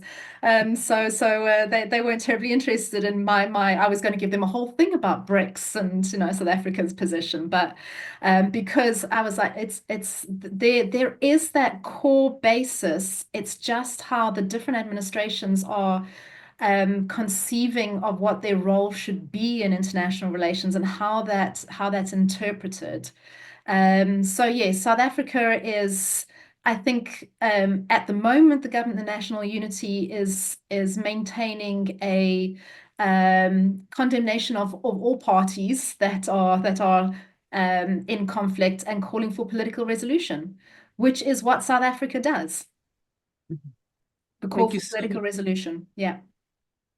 Thank you, Leslie. Jorge, please, over to As you. always, Leslie has given a brilliant answer to the question. I'll give it from the Mexican perspective, on which I do consider myself an expert. Mexico has been invited several times to become a member of BRICS. And Mexico, every time and very explicitly and very fast, has said, no, thank you. And the central reason has to do with the C and the R in BRICS, in which it makes it increasingly difficult due to the extremely close relation that I have explained between Mexico and the US. Obviously, it is difficult to have closer relations with Russia, specifically due to the invasion of Russia to the Ukraine, which Mexico has condemned, not as strongly as I would like to, but still we have condemned this invasion. But on the other side, especially the C in BRICS, that is China, makes it very difficult for Mexico to participate in BRICS because there is an hegemonic competition between the US and China, and clearly Mexico, due to its geographic location, due to its geographic strategic interests, is binded to its relationship to the United States. And we were also invited to participate once again in the G77 plus China. The reason why we didn't accept that invitation was exactly the same. We do have to make choices in where we want to concentrate our relations, and the integration process in North America has been the priority for Mexico, at least since the last 30 years. Thank you so much for that, Jorge. I think our last question go to Lesema, who is curious to know, why should South Africa be told by Europe or NATO gangsters on who or who not to have relations with? So let us tend to Lesema's question, and then I see we have a hand. So can we tend to Lesema's question, and then the last one to Elia del Carmen Souza. Leslie, can you perhaps start? You being located in Europe at the moment, what is your view from the north, so to speak?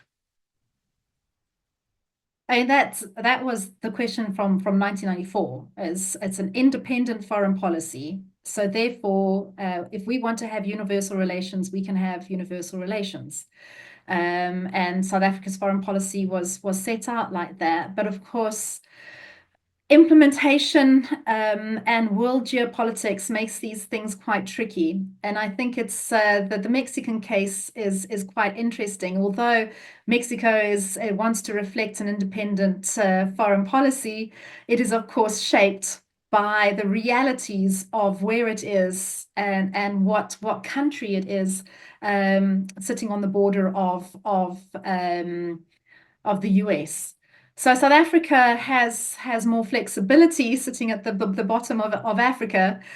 We don't have a big neighbor next to us, but it does. There are factors within domestic factors that shape our relations with countries. And you can see that in support for cases like the Palestinian-Israeli conflict. The ANC has always supported the Palestinian Authority in the struggle against oppression. You can see it in South Africa's relations with Africa. You can see South Africa is looking to reposition itself with Africa. It does have pushback from other countries, which challenge who we can have relations with. It is, I mean, the relations with China. I mean, a lot of African countries are very open to China and in addressing a multipolar order, but at the same time are increasingly cautious, particularly given China's engagement and the type of engagement that it has with the African continent. So a very much more, South Africa itself is a much more cautious approach to relations. But you're right, the balance of who you have relationships with, how states relate to each other, is shaped by the government, the administration, but is also determined by these external structural factors, in how best do you navigate these complexities. And this is where, you know, your foreign policy bureaucracy is struggling and needs to consider consistency around how do you manage these relationships. If you want a universalist approach, how do you do that best? I mean, the talk about non-alignment, I mean, so solidarity and non-alignment are key points of the new administration. But if you're looking at non-alignment, the West, Europe, clearly wouldn't see South Africa as non-aligned, nor would the US. And yet South Africa is looking to put forward this non-alignment position. So South Africa, the government is going to have to think, all right, how do you then, what do we mean by non-alignment? Do we mean going back to this universal idea, but then nobody's happy with you? Or do you have solidarity or geopolitical solidarity? Yeah, the decision makers have it's a tough balancing act in foreign policy decision making. Thank you, Leslie. Jorge?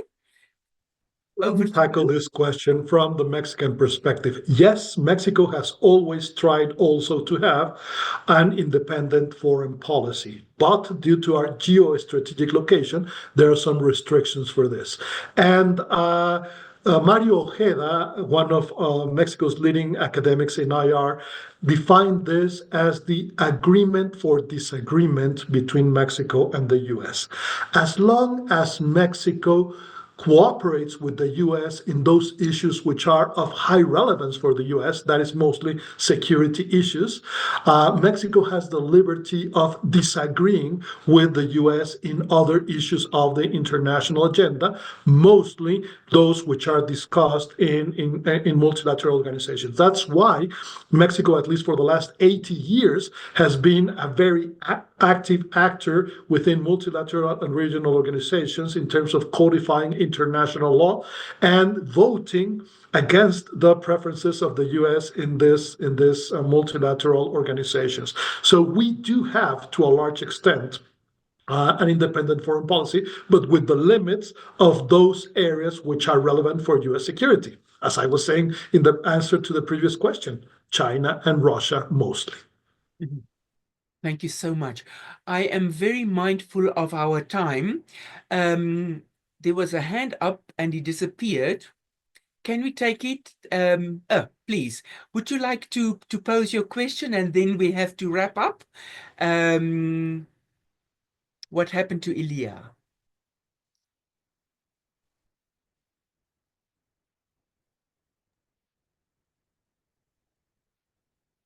Sorry, Oh. Professor. I think she doesn't have her hand raised anymore. But I do Oh. see two questions that I believe we skipped in the chat. One of the first, if you allow me, I will read both, and then whoever wants to answer them. The first one being, how do you see potential cooperation among South Africa, Mexico, and Brazil? And the second one, which was further down, it says, considering Mexico's innovative approaches to diplomacy, do you think South Africa has the necessary infrastructure, strategies, and mindset to effectively leverage digital diplomacy and stay competitive in the global arena? So those were the two ones missing from the chat. And I see that Minister Sosa raised her hand again. So I think Thank you. I think, Nayeli, let us take those two questions as well as Minister Elias' question, and then we put them to our two speakers, and then we wrap up. I hope that is fine. Minister de Sousa, Sousa, please.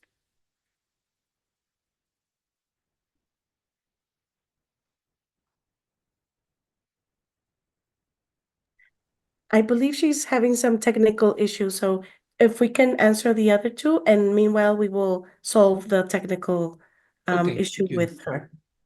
Thank you. Leslie, would you like to start, and then we can move on to Jorge?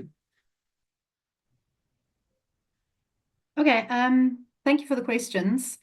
Yes, cooperation between Mexico, South Africa, Brazil is a part of would be part of South Africa's strategic South-South cooperation, and there's a growing push between and through BRICS and through the G77 to build these relationships with Latin America. South Africa doesn't have much history or interaction with Brazil, so the government has been mindful of this and has been working, I think, quite hard at promoting people-to-people relations. And it's great that we could do, I mean, the part of this book, the opportunity to engage with Mexico is to sort of bring the two countries together through these connections. And there is definitely more scope for this. I think Latin America and Mexico and the Central America are regions of foreign policy that could be further explored. And yeah, to be able to look west as well as to look east, as somebody said, that the opportunity, if you want to have a universal and an internationalist foreign policy, then you need to be inclusive. So to be inclusive in that direction. The question on digital diplomacy. South Africa does have some capacity. It does have a digital footprint. This is something I know that the ministry is working on, particularly around public diplomacy, using digital technologies and engaging with publics internationally as well as locally. But again, this is an area. So technology always moves faster than politics. And of course, the politics is playing catch up. South Africa, along with its counterparts in Africa, I think it's Nigeria, Kenya, and through the African Union has a digital policy in recognition of the structural inequality of technology, and that Africa is on the periphery when it comes to digital technology, and has the challenge of this gap widening. So these countries are working hard on multilateral platforms and with the AU to give a voice, to give agency to Africa's digital experience. But yes, in terms of South Africa's own work on digital diplomacy, there is movement, but of course there's always scope for further expansion within restricted capacities. But it is an important element to address, because it's only going to become more integral to what we do. Thank you so much, Leslie. Jorge, would you like to add a few comments and insights to this? I would say yes, and definitely yes. Mexico, Brazil, and South Africa, we have to work together because we share so many things about being global South, I would say middle regional and constructive powers. Therefore, we have to work together because we have exactly the same priorities in terms of having a more inclusive international order, in terms of fighting for non-intervention, for the self-determination of people, for the Pacific solution of disputes. We are very, very similar. However, and our friend from the Brazilian embassy who made this question won't let me lie, if the U.S. is the mother-in-law of Mexican foreign policy, Brazil and Mexico, we are siblings, always competing to see who's best. When we work together, we are able to solve many regional problems, and this has been the case in the course of the last 100 years. When Mexico and Brazil work together in Latin America, we are very efficient. However, unfortunately, sometimes competition prevails over cooperation. And if we're being able to do this at the regional level of Latin America, undoubtedly working together, Mexico, Brazil, and South Africa, and India, and Indonesia, and South Korea, and all these relevant global South powers, which are constructive, which are middle powers, which are regional powers, we can definitely make a difference in world affairs. And finally, digital diplomacy. Yes, it is extremely important. The world is changing and foreign policy has to change.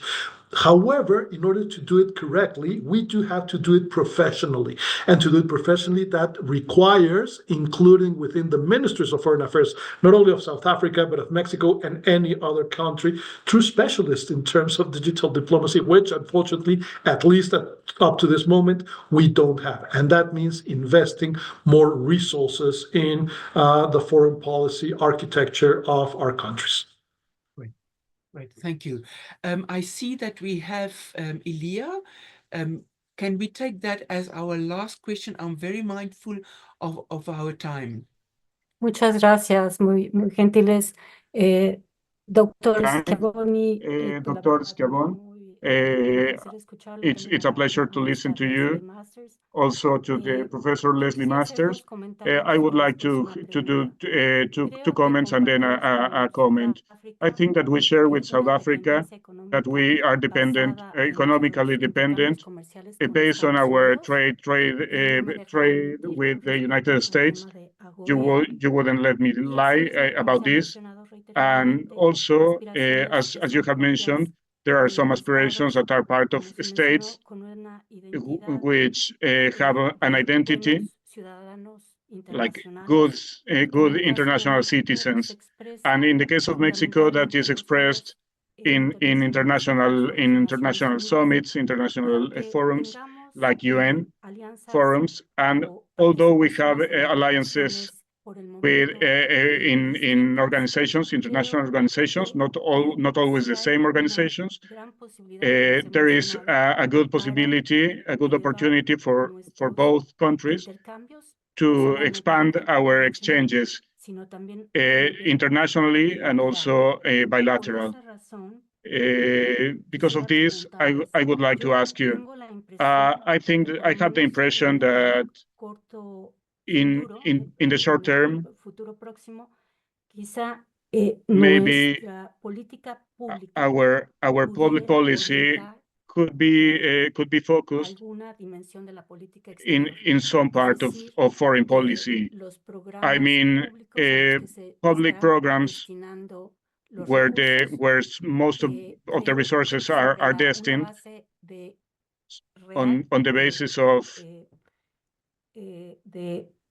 inversión del sector público, creo investment of the public sector, they will be more relevant on the subjects where they are directed. So I would like to ask you what is your opinion on how can we grow our bilateral relation between Mexico and South Africa in terms of development, climate change, igualdad entre la mujer, donde tenemos gender equality, women equality, where we have a lot of points in common. Thank you very much. Thank you very much. Jorge, can we start with you, and Leslie after him, please? First answer, including other relevant actors in the bilateral relationship between Mexico and South Africa. Yes, we have a good relationship at the level of the federal governments and the ministries of foreign affairs. Unfortunately, we haven't expanded this to include private sector, that is business people, civil society organizations. We do have a good relationship in terms of academia, but it can be substantially stronger. So for better relations, we have to think about expanding it outside from the realm of only state governments. We should also consider other relevant players. Thank you, Leslie. Yes, to echo exactly what Jorge has said, South Africa is constrained in resources, financial and monetary, and in terms of diplomacy. But that doesn't mean effective diplomacy can't happen. And bilateral relations, I think, with the new government, with the new US administration coming in, bilateral relations are going to become more strategic and important, because I think multilateralism is going to be held hostage a little bit, unfortunately. So the opportunity for bilateral growth is going to be very important. And the best way to do it, if you have capacity constraints, is, as you said, look at the diaspora, look at your people-to-people connections, your public relations, look at your subnational diplomacy, use what you have effectively. Thank you so much. And I can perhaps add to that also. One way to deal with this is also an event like this, and I have to say thank you to Susana Caputi for bringing us together, is that we can perhaps have more regular webinars like this where we speak to one another. It does not take a lot of money, it does not take a lot of time. It can be an open conversation like this, and that in itself is a way of building this relationship, of keeping the imagination of Mexico in South Africa's mind and vice versa. With that, attendees, can I please then conclude the meeting with a few comments and then give over to Nayeli, if that is in order? Thank you. So while our presenters were speaking, I made a few notes, and if I can then just share this with you, please indicate if you can see it or not. Is my screen, yeah, thank you so much, Jorge. Okay, so what I want to say is the following, is what we have seen so far is that in South Africa and Mexico, geography and history has been part of the destiny. Geography in Mexico's case of the Americas to the north and to the south, especially this contentious relationship with the US. South Africa, our history has given us, as the younger state in this case, also a way that we are doing our foreign relations. And Leslie has given us a few pointers to that. But right now, our countries are both faced with something that is happening within our government of national unity, within government, whereas Mexico is challenged with something outside, a new Trump administration. We've seen that Mexico has been very astute in containing the US, of balancing its relations. This is something that South Africa can learn from, given the overburdening of South Africa and the roles that it has taken on. Leslie has shared with us the roles, the aspirations, the ambitions that South Africa have. And clearly, Mexico has some mechanism and, of course, a history of being able to balance its relations with the US, but also contain big power encroachment. Another difference that I see is Mexico foreign policy, as Jorge has explained, has a lot of innovative practices that we can learn from. Jorge, you have a list of all the kinds of diplomacies and the levels, the multi-levels that Mexico engages with, specifically the US, which one can say is a big one or more countries, so to speak, a world on its own. Whereas South Africa seems to be still stuck on its principles. So one can see that the identities and the confidence of these two states are totally different. This new reality for Mexico is already one which it has taken on as a practical way, whereas South Africa is still grappling with principles and not always the best player in terms of practicing its principles, and of course getting a lot of back push from that. Identity and roles do matter. Mexico has a strong global brand, where South Africa's has been dented not only with the Zuma era, but also with opposition against our role and viewpoint on what is happening in Ukraine, also the court case in the ICJ on Gaza. Most importantly, both countries have taken on roles that are of course, insightful, that provide guidance in the constructivist terms, how the two states can learn from one another, specifically in terms of the feminist foreign policy for South Africa, also with dealing with great powers. So in a way, I think our countries are bridges between the North and the South.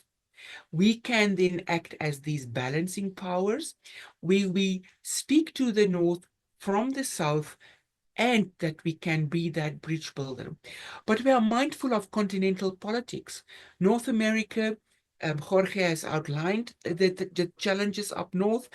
In Africa, we experience similar challenges with a continent that remains in flux, that of course remain under severe crises and insecurity. But we must be mindful that solidarity and competitiveness are also two forces that we must balance. Of course, solidarity politics is important. It's a normative way of expressing relations, but we must be mindful that the world out there is very competitive. We need Mexico in South Africa, on the African continent, not only because there are so many other global powers that have been on the continent's soil. We need another balancing act. And then finally, we are mindful of the opportunities that are given with Mexico-South African relations. And we are very grateful for our speakers that have given us a wonderful insight in how realities look like in Mexico, how realities look like in South Africa. I want to thank you both, Professor Scavone, Leslie Masters. Thank you so much for your wonderful insights. And I hope that this is the first of many conversations on this very important relationship. And yeah, in the end, it is people to people that make the difference, not necessarily politicians. And we have seen today that it can be done. Susanna, thank you for bringing us together. IGD Ambassador Valdez Nyayeli for our program management, and of course you, the audience that have participated and have stayed with us. Please let us continue this very important discussion. Thank you so much. So thank you very, very much, Professor Van Wyk, for your moderation. I think it was very enriching. And thank you very much to both main speakers, Dr. Scavone and Professor Masters. It has been really, really enriching to listen to you. And thank you very much for updating all the work that you did a few years ago. It has been very, very useful. And I think we will all keep reflecting and analyzing a few things both of you have said. So just a quick reminder to everyone that this webinar will be uploaded to the IGD YouTube page in approximately a week or so. So you could find it there in both English and Spanish. And thank you very much, IGD, Susana. And thank you very much to the interpreters who always have a hard job, but they do it fantastically. And Thank you all for participating in one or all of our webinars, of our 4 webinars. It has been very enriching, and we hope to keep on analyzing and thinking about Mexico and South Africa and Mexico and South Africa in so many ways. So thank you all very much. Have a good day in Thank you. Mexico. Have a good evening in South Africa. Thank you. Bye-bye. Thank you, Bye-bye. everybody. Thank Thank you you. for participating. Bye, Bye-bye. Liz. Thank Bye, you so Jorge. much. Dankie, Susanna. Bye-bye. Thank you. Bye.